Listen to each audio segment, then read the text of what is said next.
ಎಲ್ಲರಿಗೂ ನಮಸ್ಕಾರಗಳು. Daneshwar kitchen channel Sunita C Davanagere. ಎಲ್ಲರೂ ಚೆನ್ನಾಗಿದ್ದೀರಾ? ನಾವು ಚೆನ್ನಾಗಿದ್ದೀವಿ. ಇವತ್ತು ಹಲಸಿನ ಕಾಳನ್ನ ನೆನೆಸಿ ಬಳಕೆ ಎಲ್ಲ ಬಂದಿದ್ದೀರಾ. ಒಂದು ಸೆಕೆಂಡ್ ಬೇಯಿಸಿದ್ದೀನಿ ಉಪ್ಪು ಹಾಕಿ. ಇದು ಫ್ರೈ ಮಾಡ್ತೀನಿ ರೀ. ಇದು ಅನ್ನಕ್ಕೆ ರೀ, ಅನ್ನಕ್ಕೆ ಚೆನ್ನಾಗಿರುತ್ತೆ ರೀ. ಇದು ಉದುರಾಗಿ ಪಲ್ಯ ಚೆನ್ನಾಗಿರುತ್ತೆ ರೀ ಹಲಸಂದಿ ಕಾಳಿಂದು.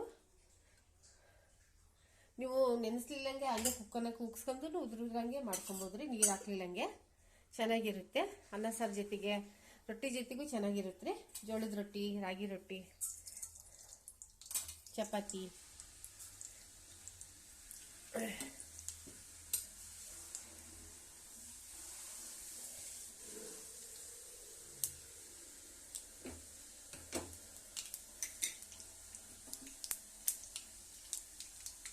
ಒಂದು ಈರುಳ್ಳಿ,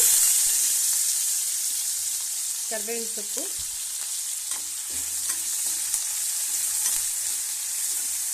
ಫ್ರೈ ಚೆನ್ನಾಗಾಗುತ್ತೆ ರೀ.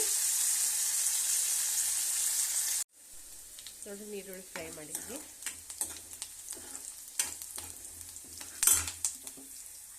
ಹಸಿಮೆಣಸಿನ್ಕಾಯಿ 4 ಹಾಕಿದ್ದೀನಿ ರೀ.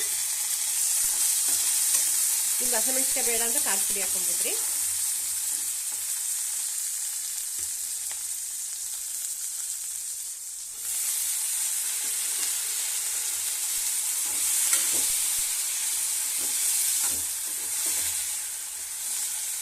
ಅಲಸಂದಿ ಕಾಳು ಫ್ರೈ ಇದೆ. ಇದು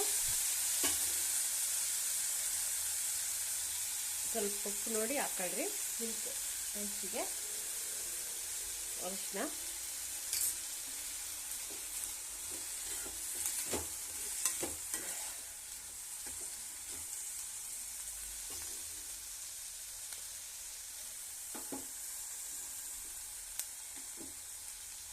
ಸಾಂಬಾರ್ ಪುಡಿ,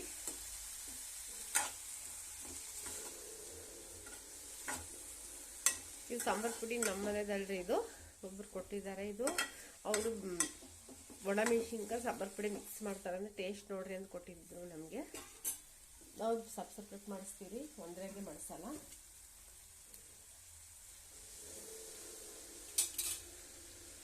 ಗುರಳ್ ಪುಡಿ,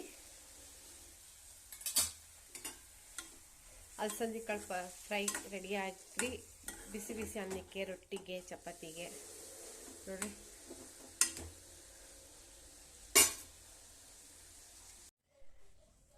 ಅಲಸಂದಿ ಕಾಳಿನ ಫ್ರೈ ಮಾಡಿದ್ದೀನಿ ನೋಡ್ರಿ. ಈ ಥರ ರೆಸಿಪಿ ರೊಟ್ಟಿಗೆ, ಅನ್ನಕ್ಕೆ, ಚಪಾತಿಗೆ ಎಲ್ಲದಕ್ಕೂ ಬರುತ್ತೆ. ಅಲಸಂದಿ ಕಾಳು ಫ್ರೈ.